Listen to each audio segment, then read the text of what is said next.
مسار تاريخي في كأس العالم وليد فوق طاقتك لا تلام جهد كبير من طرف اللاعبين وككل رغم الاصابات رغم كل ذلك الفريق الوطني حاول المنتخب الفرنسي فوق العالم هنيئا لكم بالمسار من لا المهم يحتمل الماكسيموم. شوف الدراري تقاتلوا في الدقيقه الاخيره كنا باغيين نديوها. احنا الفرقه اللي قويه اللي ما عرفتش كدير كتسنى غدير اون ايغور. هادشي اللي درنا في اول الماتش. يعني بزاف اللعابه عطاو لو ماكسيموم. مزراوي كالمريض لعاب غنم السايس حتى هو شفتي الدغيا اللي دخلوا عطاو لو ماكسيموم. ما عندي ما نقول اللي كيعطيو الماكسيموم ما نقدروش نسجلوا. دوماج ما جاش هاد البوت باش يعاوننا حق ما كتبش. المهم هي على الماكسيموم يسمحوا لنا المغاربه. كنا باغيين نجيبوا في الفينال حق ما ان شاء الله. اكيد وليد رحله متواصله. الامل هو ان نكونوا الثالث العالم. المباراه المقبله امام كرواتيا اكيد تحضير هذه المباراه اللي نتمنوا على انها تكون ملحمه تاريخيه اخرى لاسود الاطلس في المونديال. لا غنحطوا الماكسيموم بحق ما غاديش تكون سهله. ملي كتحطي واحد لو ماكسيموم بحال اللي حطيتيه الماتش هذا غنشوفوا الدراري اللي ما لعبوش حتى هما نحطوا لهم الوقت ديالهم. واخا نبغيو نساليو تخوازيام مي غنردوا البال. عندنا بزاف ديال بليسي غنشوفوا. اللي مهم هي حطينا الماكسيموم. دابا ما غاديش نفكروا في هذا الماتش. دابا غنرتاحوا غنشوفوا غنتجمعوا غنقول لهم برافو للدراري باسكو تقاتلوا. هادشي اللي كيامني. شابو با تبارك الله عليك خويا. المنتخب المغربي وليد الركراكي. سي وليد اهلا وسهلا بك مره اخرى. فرحتي الشعب المغربي في مباريات سابقه.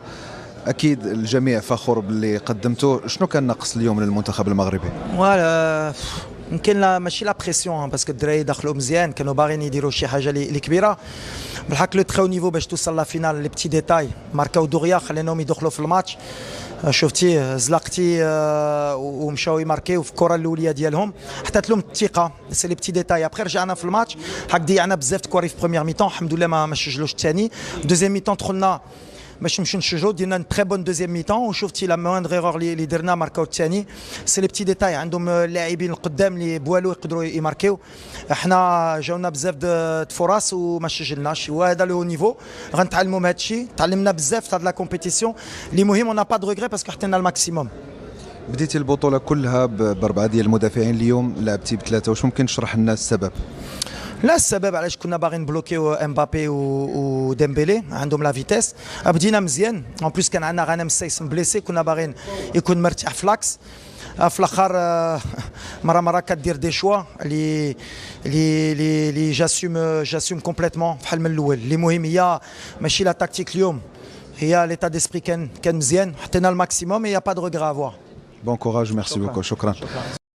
معنا ياسين بونو فوق طاقتك لا تلام. من المسار البطولي للفريق الوطني في كأس العالم اليوم كثرة الإصابات الضغط النفسي الإرهاق البدني الكبير لكن رغم ذلك تعامل ممتاز مع المنتخب الفرنسي. هنيئا لكم والرحلة مازال ما انتهتش في المونديال.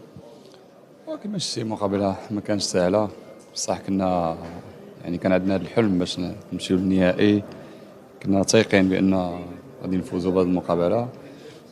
ما كتبش. كنظن الدراري داروا مقابله كبيره يعني المجهود كان جبار. كانوا عندنا فرص. الحمد لله على هذا الاداء يعني ديال الدراري. بقى مقابله واحده خصنا نواجهوها بجديه ديال المقابلات اللي دازوا. هادشي اللي كاين. اكيد ما كانش سهل على انه يتم الاصابه ديال كل رومان سايس ونايف اكار. تعودتي على انه تلعب معهم قبل انطلاق المباراه. كانت شويه صعيبه بالرغم من الاداء الجيد لكل من اليوم الخضري. لا صراحه الدراري اللي دخلوا لا جواد لا داري يعني ادوا واحد الاداء كبير وكانوا بمستوى كبير. صراحه يعني ما حسيناش بلابسونس ديال لا رومان لا نايف. وكنبغي نهنيهم يعني صراحه هذا الجروب بين بان قادر يتنافس مع اكبر المنتخبات. اليوم فكما شفتي يعني كنظن الهدف الاول شويه صعب علينا المقابله. ولكن هي هذه كرة القدم يعني المنتخبين بأن عنده شخصية. كانوا فرص من بعد الهدف. ومن بعد يعني جات واحد الفرصة ديالهم اللي كما شفتي واحد الكرة يعني فيها شوية ديال الزهر فاتماركا البيت الثاني. على أي يعني المنتخب دار واحد المقابلة كبيرة صراحة والأداء كان كبير. ابتسامة ديال الكناية ديما كاينه. تبارك الله عليك ياسين بونو. وشكرا لك. بالتوفيق في المباراه المقبله امام منتخب كرواتيا. اعود اليك عادل. خلنا اقول لك اليوم اعتقد ان كل عربي فرحان بما قدم المنتخب المغربي وما قدمته بكل تاكيد في هذه البطوله. وما في حد زعلان بكل تاكيد من حتى خساره امام منتخب فرنسا. لا اولا الحمد لله على الوجه المشرف اللي دار به المنتخب الوطني منذ بدايه ديال هذه البطوله.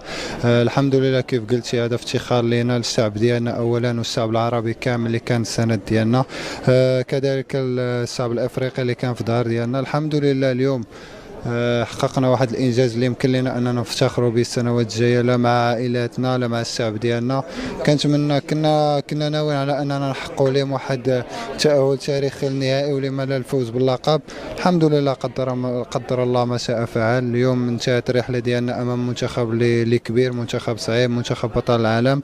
الحاجه الوحيده اللي يمكن لنا اننا نفتخروا بها هي اننا قدمنا كل ما عندنا كل ما عندنا التضحيات الواجب الوطني. الحمد لله كنظن بان الكل شافنا هذه المقابله وحنا فخورين بهذا الجمهور الكبير. مباراة المركز الثالث أعتقد أنها اليوم باتت مهمة وأيضا مطلب وطني اليوم، أعتقد بالنسبة لكم فرصة عظيمة.